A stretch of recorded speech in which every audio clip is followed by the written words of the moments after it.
Hello guys! Kumusta po kayong lahat? Dito na naman po tayo sa kusina ni CJ. Magluluto po tayo ng ginataang manok na may kulabasa. Yan guys, may oil na. Then, ilagay natin yung sibuyas. At bawang, pagsabay-sabay na lahat. Guys, ngayon po ay ilagay natin yung chicken.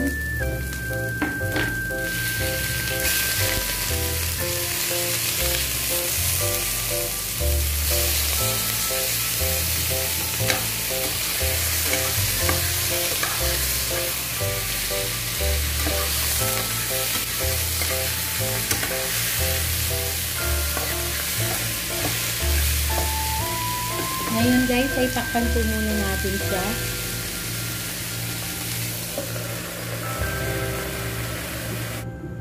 Guys, ngayon po ay lagyan natin ng paminta.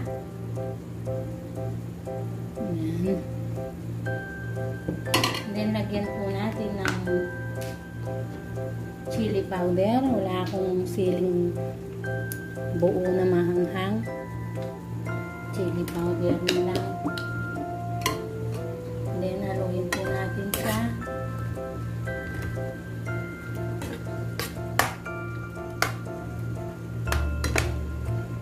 Kaya takpan po muna natin.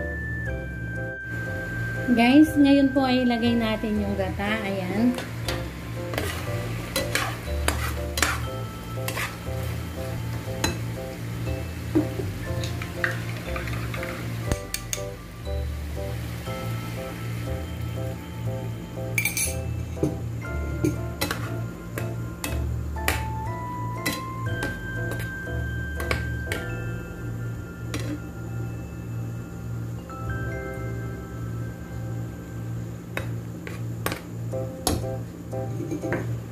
Tapos, lagyan po natin ng konting suka. Yan, guys.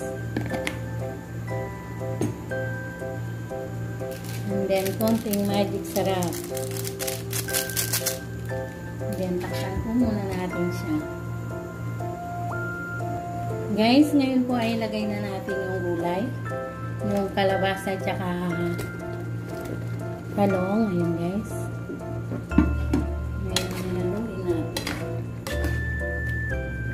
Yan po ang simpleng luto ni CJ. Kalabasa at saka talong na ginataan sa manok. Guys, ngayon po ay takpan natin muna siya.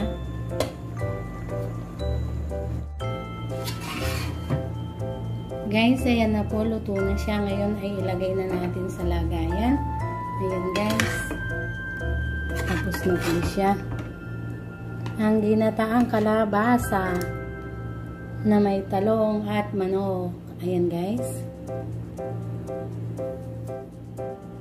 Guys, ito na po yung ginataang kalabasa na may talong at saka ang sahog niya ay manok. Ayan guys.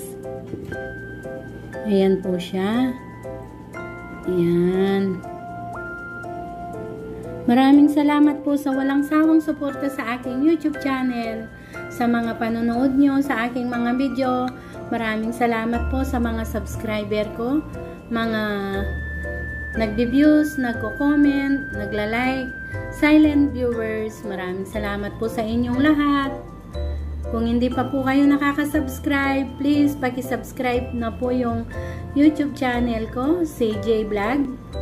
At click nyo na rin po ang notification bell para updated po kayo palagi sa aking mga simpleng bagong video. At paki-share na din po. Sa muli guys, see you on my next vlog. God bless all. Bye-bye. Bye.